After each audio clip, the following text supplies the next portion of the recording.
Hello बच्चों, आप कैसे हो? उम्मीद है कि आप अच्छे होंगे। तो बच्चों, हम आज आपके लिए इस वीडियो में वास्तविक संख्याएं अर्थात रियल नंबर के पार्ट थर्ड को लेके आए हैं, जो कि आप लोगों के लिए बहुत ही महत्वपूर्ण प्रश्न सब है बच्चों। तो आज का प्रथम प्रश्न है बच्चों, किसी धनात्मक पूर्णांक q के लिए प्रत्येक धनात्मक विषम पूर्णांक का रूप होता है। a में 6q, b में 6q प्लस 2, c में 6q प्लस 1 और d में 6q प्लस 4। बच्चों, इसे बनाने के लिए q बराबर 1 2 3 डॉट डॉट रखेंगे और ऑप्शन ए से चलेंगे। 6q, 6 into 1 equal to 6, 6 into 2 equal to 12, 6q equal to 6 into 3 equal to 18। बच्चों, 6, 12 और 18 ये सम संख्या आ रहा, सारे सम संख्या आ रहे हैं। तो आपको विषम संख्या मांगा जा रहा है, तो विषम तो यह नहीं है, तो बी ऑप्शन लेके चलते हैं बच्चों। 6q प्लस 2 और q equal to 1 2 3 dot dot रखेंगे। 6 इंटू 1 प्लस 2, 6 इंटू 1 6 प्लस 2 8 हो जाएगा बच्चों। 6 इंटू 2 प्लस 2, 6 दूना 12 प्लस 2 14 होगा बच्चों। 6 गुना 3 प्लस 2 छत्री 18 प्लस 2 20 होगा बच्चों। सारे सम संख्या है, ये भी सम हो गया सम संख्या, ये भी हो गया बच्चों सम संख्या। सी ऑप्शन लेके चलते हैं। q equal to 1 2 3 dot dot 6q plus 1, 6 into 1 plus 1, 6 plus 1 equal to 7, 6q plus 1, 6 into 2 plus 1, 6 दूना 12 प्लस 1 13, 6q प्लस 1, 6 गुना 3 प्लस 1 छत्री 18 प्लस 1 19 डॉट डॉट। ये सारे विषम संख्या है, विषम संख्या। अतः आपको पूछ रहा है विषम के रूप में कौन है, तो इसका अर्थ हो गया बच्चों 1 का ऑप्शन नंबर सी आंसर होगा। नेक्स्ट प्रश्न है बच्चों, प्रश्न नंबर 2। यदि भाग algorithm A equal to B Q plus R में A equal to 72, Q equal to 8 तथा आर इजकल टू 0 हो, तो बी का मान क्या होगा? ए में 9, बी में 8, सी में 7, डी में 4। बच्चों, आपको A equal to B Q plus R दिया हुआ है। A equal to 72, Q equal to 8, R equal to 0 दिया हुआ है। आपको यहाँ 72 लिखिए एक जगह पे, बी का मान निकालना है और क्यू इजकल टू 8 और R equal to 0। 72 equal to B into 8, 8b हो जाएगा बच्चों प्लस ये 0। इसको 72 इजकल टू 8b में 8b में 0 जोड़ेंगे तो 8b होगा। देयरफॉर b इजकल टू हो जाएगा बच्चों, b में 8 से मल्टीप्लाई है इसलिए यह 8 उस साइड चला जाएगा तो 72/8, 8 नमा 72, b बराबर 9 होगा बच्चों। इसीलिए 2 का आंसर ऑप्शन नंबर ए होगा। नेक्स्ट प्रश्न है बच्चों, प्रश्न नंबर 3। यदि भाग एल्गोरिथम ए बराबर बी क्यू प्लस आर में बी बराबर 61, क्यू बराबर 27, आर बराबर 32 हो, तो ए का मान क्या होगा? ए में 1600, बी में 1669, सी में 1679 और डी में 1696। बच्चों,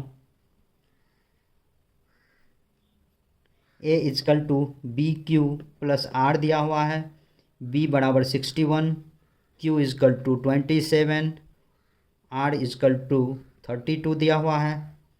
ए इजकल टू बी का मान 61 इंटू 27 प्लस 32।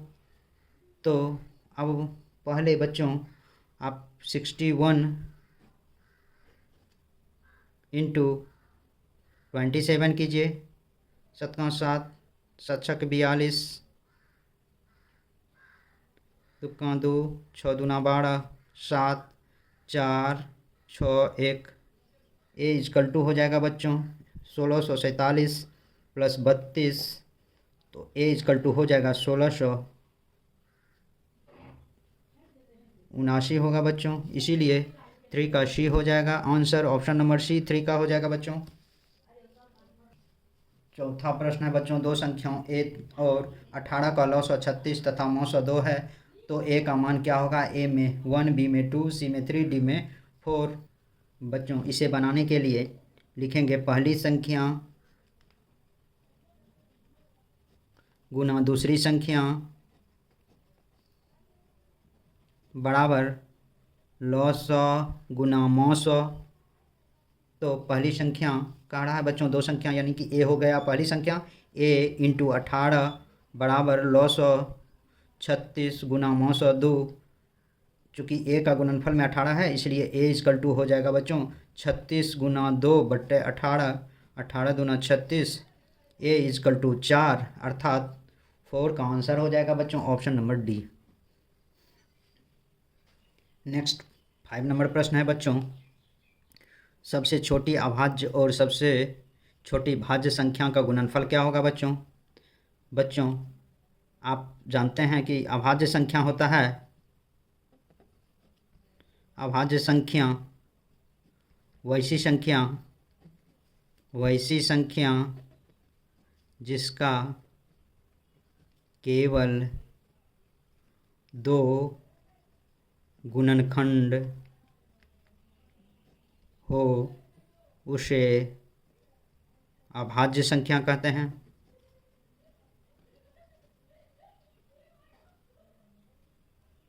जैसे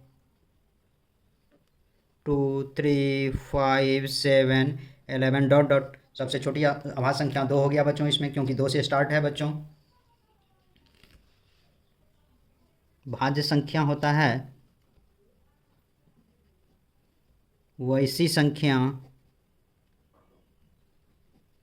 जिसका कम से कम 3 गुणनखंड हो उसे भाज्य संख्या कहते हैं।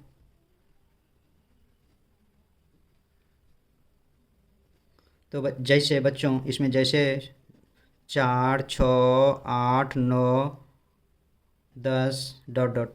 बच्चों 4 1 से 2 से और 4 से 3 गुणनखंड हो गया, ये 3 संख्याओं से विभाजित है इसलिए इसका एक 3 गुणनखंड हुआ बच्चों। तो अब इसका सबसे छोटी संख्या सबसे छोटी भाज्य संख्या हो गया 4। सबसे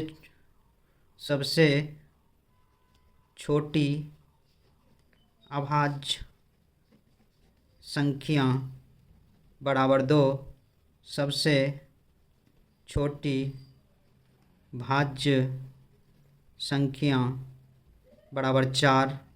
दोनों का कह रहा गुणनफल बच्चों, तो 2 अभाज्य गुना भाज्य संख्या बराबर 2 गुना 4 बराबर 8 अर्थात 5 का आंसर हो जाएगा बच्चों ऑप्शन नंबर सी। नेक्स्ट प्रश्न है बच्चों प्रश्न नंबर 6, 2 क्रमिक सम संख्याओं का मौशा क्या होगा। ए में 1, बी में 2, सी में 3, डी में 5। बच्चों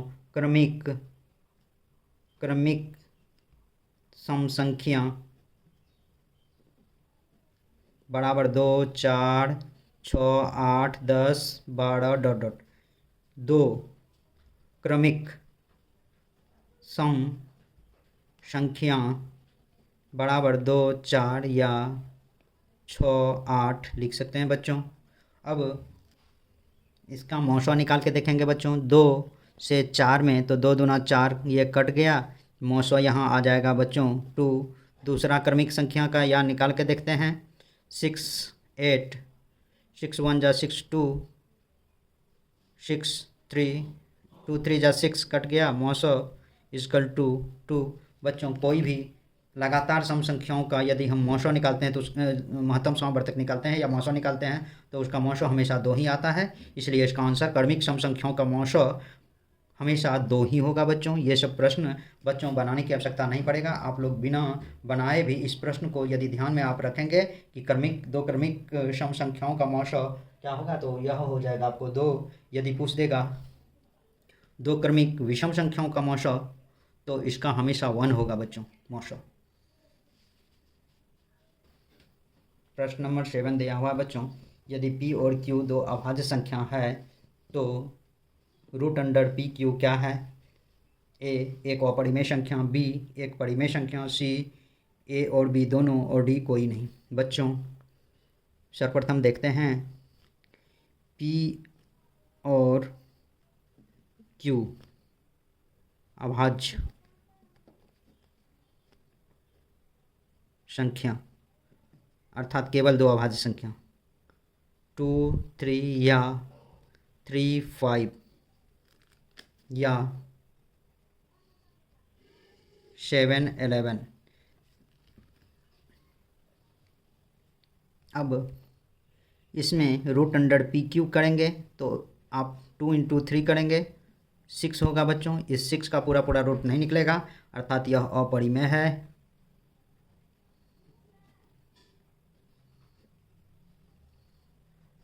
थ्री इंटू 5 15, अर्थात यह भी अपरिमेय होगा बच्चों। और पी क्यू 7 × 11, अर्थात रूट अंडर 77, इसका भी पूरी तरह से रूट नहीं निकलेगा, यह भी अपरिमेय होगा। अर्थात पी क्यू दो अभाज्य संख्या जब होगा उसका रूट जब भी निकालेंगे तो बच्चों वह एक अपरिमेय संख्या प्राप्त होगा, अर्थात ऑप्शन नंबर ए आंसर होगा 7 का। नेक्स्ट प्रश्न है बच्चों प्रश्न नंबर 8। प्रश्न नंबर 8 आपको दिया हुआ है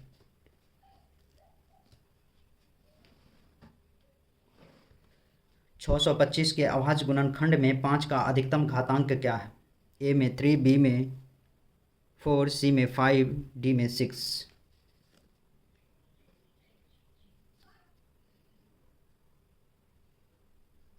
सिक्स टू 5 से एलसीएम लेंगे अभाज्य गुणनखंड निकालने के लिए। 1 to 5 होगा, फिर 5 से 25 होगा और 5 से 5 हो जाएगा बच्चों 6 to 5 का अभाज्य गुणनखंड 5 × 5 × 5 × 5 इक्वल टू 1 2 3 4 है। 4 सभी गुना में है, एक जैसा इसका बेस है तो इसलिए 5 पर पावर इसको 4 लिख सकते हैं बच्चों। और घातांक इसमें इस तरह का जब पावर वाला संख्या जब भी होगा तो इसको कहेंगे बच्चों घात और इसको कहेंगे घातांक। अर्थात आपको 8 का आंसर ऑप्शन नंबर बी हो जाएगा।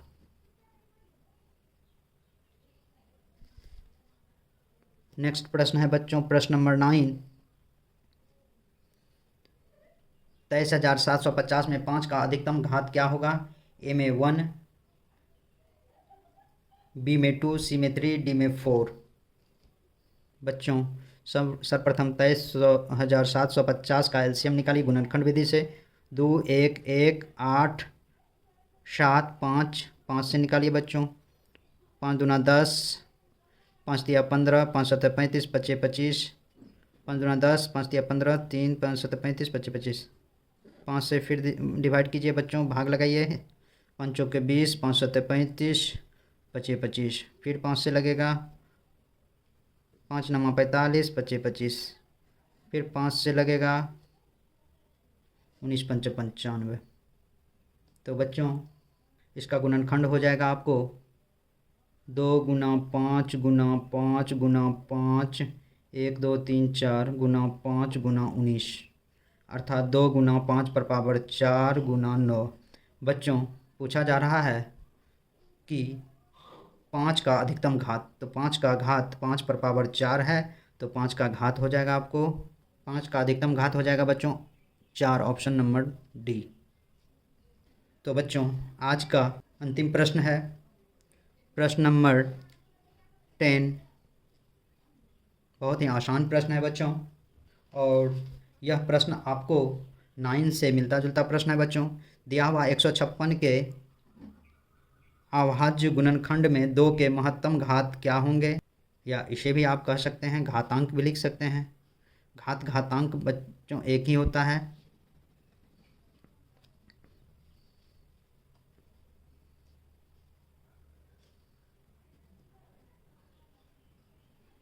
एक 156 2 7 8 2 3 9, अर्थात 2 × 2 × 39 होगा। 2 का पावर 2 × 39, अर्थात महत्तम घात बराबर 2 होगा आंसर बच्चों। इसीलिए इसका आंसर हो जाएगा 10 का ऑप्शन नंबर ए। तो बच्चों आज के वीडियो में बस इतना ही। मेरे यूट्यूब चैनल पर बने रहने के लिए आप लोगों को बहुत बहुत धन्यवाद, तथा मेरे इस प्रकार के वीडियो को देखने के लिए आप लोग मेरे चैनल को ज़रूर से ज़रूर सब्सक्राइब करें बच्चों। तो बच्चों बहुत बहुत धन्यवाद।